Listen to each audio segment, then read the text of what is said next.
السلام علیکم ناظرین۔ تمام پیغمبروں کی طرح حضرت صالح علیہ السلام نے بھی اپنی قوم کو توحید خداوندی کی دعوت دی کہ اے میری قوم، تم اللہ کی عبادت کرو، اس کے سوا تمہارا کوئی معبود نہیں ہے۔ ہر نبی نے اپنی قوم کو یہی دعوت دی کہ صرف ایک خدا کی عبادت کرو، اس کے ساتھ کسی کو شریک نہ ٹھہراؤ۔ حضرت ابراہیم خلیل اللہ علیہ السلام سے پہلے قدیم عرب کے قبائل میں سے ایک قبیلہ ثمود بھی تھا، جو قوم عاد کے بعد ہوئے۔ شام اور حجاز کے درمیان ان کے مشہور مساکن تھے۔ ان لوگوں نے خود حضرت صالح علیہ السلام سے یہ فرمائش کی تھی کہ انہیں کوئی معجزہ دکھایا جائے، اور سوال یہ تھا کہ اس متعین چٹان سے ایک اونٹنی برآمد ہو، اور یہ مقام ہجر کی جانب ایک ہی چٹان تھی جس کا نام الکاتبہ تھا۔ مطالبہ یہ کیا کہ وہ اونٹنی 10 ماہ کی حاملہ ہو اور دودھ بھی دیتی ہو۔ حضرت صالح علیہ السلام نے ان سے عہد و پیمان لیا کہ اگر اللہ تعالیٰ نے ان کی درخواست قبول فرما لی اور ان کی فرمائش پوری کر دی تو وہ ضرور ان پر ایمان لے آئیں گے اور ان کی اتباع کریں گے۔ جب یہ عہد و پیمان ہو چکے تو حضرت صالح علیہ السلام دعا کے لیے اٹھے اور بارگاہ رب العزت میں دعا فرمائی۔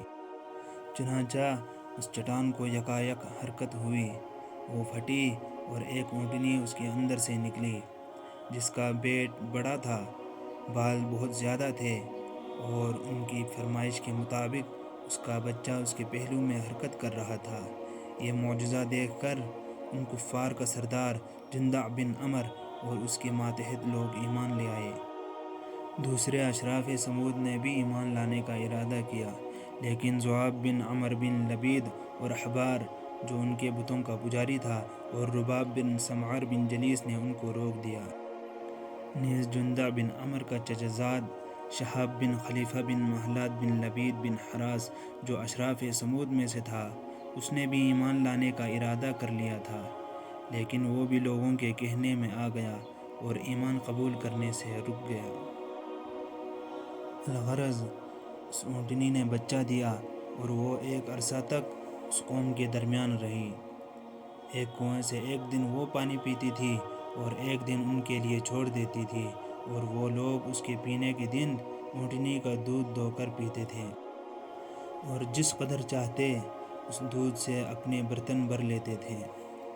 جب وہ اونٹنی چرنے کے لیے جنگل میں جاتی تو ایک راستے سے جاتی اور دوسرے سے واپس آتی، تاکہ آنے جانے والوں کو سہولت رہے، کیونکہ وہ پانی پی کر خوب موٹی تازی ہو جاتی۔ وہ اونٹنی خلقت کے اعتبار سے باروب اور خوش منظر تھی۔ جب قوم کے جانوروں کے پاس سے گزرتی تو وہ جانور ڈر کر بھاگ جاتے۔ جب ایک عرصہ اسی حالت میں گزرا اور قوم کی سرکشی انتہا کو پہنچ گئی، حتیٰ کہ لوگوں نے اس اونٹنی کو قتل کرنے کا منصوبہ بنایا تاکہ ہر روز پانی کا حق صرف انہی کو حاصل ہو جائے۔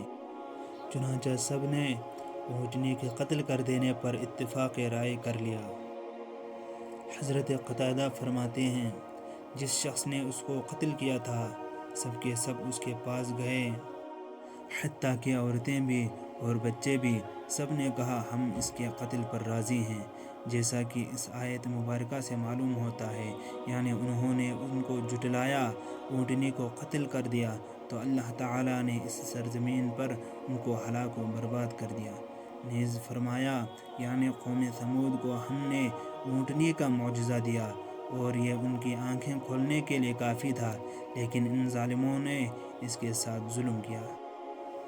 بعض نے اس اونٹنی کے قتل کا سبب یہ ذکر کیا ہے کہ عنیزہ نام کی ایک عورت تھی جو غنم بن مجلس کی بیٹی تھی، اس کی کنیت عثمان تھی، وہ بڑھیا کافرہ تھی۔ حضرت صالح علیہ السلام سے اس کو سخت عداوت تھی، اس کی خوبصورت لڑکیاں تھیں اور وہ بڑی مالدار تھی۔ اس کا شوہر ذؤاب بن عمر رؤسائے ثمود میں سے تھا۔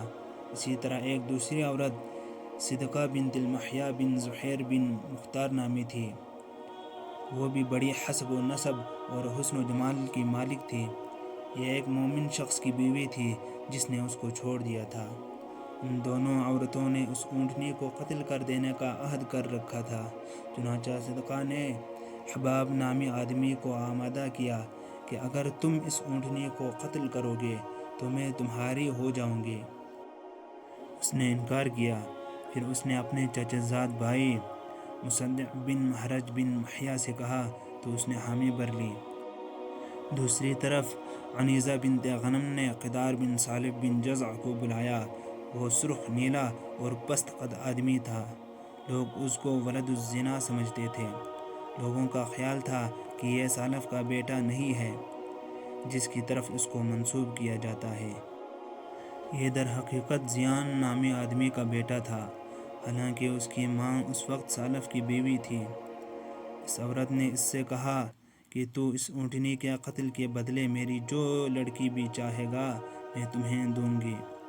چنانچہ قدار بن صالف اور مصدع بن محرز نے قوم سمود کے غنوں سے ساز باز کر لی اور 7 آدمی اس کے ساتھ ہو گئے۔ اس طرح یہ سب مل کر 9 افراد ہو گئے۔ انہی کے بارے میں اللہ تعالیٰ فرماتے ہیں، یعنی شہر میں 9 افراد تھے جو درستگی کے بجائے فتنہ و فساد برپا کرنے پر تلے ہوئے تھے۔ یہ اپنے قوم کے سرغنے تھے۔ ان لوگوں نے کافر قبیلے کو بھی اپنے ساتھ ملا لیا۔ پھر یہ سب کے سب چلے اور اونٹنی کا انتظار کرنے لگے۔ جب وہ اونٹنی پانی پی کر واپس چلی تو قدار بن صالف اس کی راہ میں ایک چٹان کے پیچھے گات لگائے بیٹھا تھا اور مصدع دوسری چٹان کے پیچھے تھا۔ اونٹنی مصدع کے پاس سے گزری۔ اس نے ایک تیر مارا جو اس کی پنڈلی کو لگا۔ ادھر سے غنم کی بیٹی عنیزہ نکلی اور اپنی سب سے خوبرو بیٹی کو لے آئی اور قدار اور اس کی جماعت کے سامنے اس کے غیر معمولی حسن کا مظاہرہ کیا۔ قدار اس سے متاثر ہو کر تلوار لے کر اٹھا اور اس اونٹنی کی کونچیں کاٹ دی۔ وہ زمین پر گر پڑی اور اس نے اپنے بچے کو دیکھ کر ایک چیخ ماری جیسے وہ اس کو بھاگنے کا کہہ رہی ہوں۔ پھر اس نے اس کے سینے پر نیزہ مارا، پھر اس کا گلا کاٹ دیا۔ اس کا بچہ ایک پہاڑ کی طرف بھاگ گیا اور چوٹی پر چڑھ کر ایک چیخ ماری۔ جب وہ لوگ اونٹنی کو قتل کر کے فارغ ہو گئے اور حضرت صالح علیہ السلام کو خبر ملی تو وہ آئے۔ لوگوں کا ایک مجمع تھا۔ آپ علیہ السلام اونٹنی کو دیکھ کر رونے لگے اور فرمایا، یعنی تم 3 دن اور مزے کر لو۔ اس اونٹنی کے قتل کا واقعہ بدھ کے دن ہوا۔ جب شام ہوئی تو ان 9 آدمیوں نے حضرت صالح علیہ السلام کو بھی قتل کرنے کا عزم کر لیا اور کہنے لگے، اگر یہ سچا ہے تو کیوں نہ ہم اس کو اپنے سے پہلے پہنچا دیں، اور اگر یہ جھوٹا ہے تو پھر اس کو اس کی اونٹنی کے پاس ہی کیوں نہ بھیج دیں۔ چونکہ بدھ کے دن واقعہ پیش آیا تھا۔ جمعرات کا دن مہلت کا پہلا دن تھا۔ اس روز قوم کے چہرے زرد پڑے ہوئے تھے، جیسا کہ حضرت صالح علیہ السلام نے ان سے وعدہ کیا تھا۔ دوسرے دن جمعے کو ان کے چہرے سرخ پڑ گئے اور مہلت کا تیسرا دن ہفتہ کا تھا۔ اس روز سب کے چہرے سیاہ ہو گئے۔ جب اتوار کا دن آیا تو یہ لوگ خوشبو لگا کر بیٹھے عذاب الہی کا انتظار کرنے لگے۔ انہیں کچھ خبر نہ تھی کہ ان کے ساتھ کیا ہونے والا ہے اور عذاب کے آنے کی کیا صورت ہوگی۔ سورج طلوع ہوا اور آسمان سے ایک زوردار چیخ آئی۔ ان کے پاؤں تلے سے ایک سخت زلزلہ آیا اور سب کی جانیں نکل گئی اور یک لخت سب مر گئے۔ چھوٹا بڑا مرد عورت کوئی بھی نہ بچا۔ صرف ایک عورت بچ گئی جس کا نام کلیہ بنت سلق تھا۔ اس کو الزریعہ بھی کہا جاتا تھا۔ یہ بڑی کافرہ تھی اور حضرت صالح علیہ السلام کی سخت دشمن تھی۔ جب اس نے عذاب کو دیکھا تو وہ خوب تیز دوڑی اور ایک قبیلہ کے پاس پہنچی۔ ان کو آنکھوں دیکھا حال بتایا اور ساری قوم جس تباہی سے دوچار ہوئی اس کا ذکر کیا۔ پھر اس نے اس قبیلے سے پینے کے لیے پانی مانگا اور پانی پیتے ہی مر گئی۔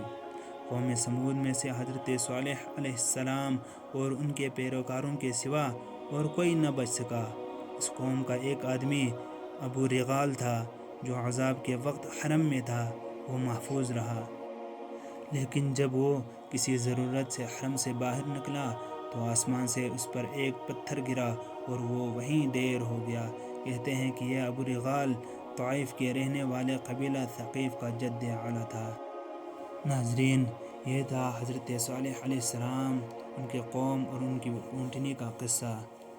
اللہ تعالی ہمیں ایسے واقعات سے عبرت حاصل کرنے کی توفیق عطا فرما اور ہمیں اپنے نیک بندوں میں شمار فرما، آمین، بجاہ سید المرسلین۔ السلام علیکم ورحمۃ اللہ وبرکاتہ۔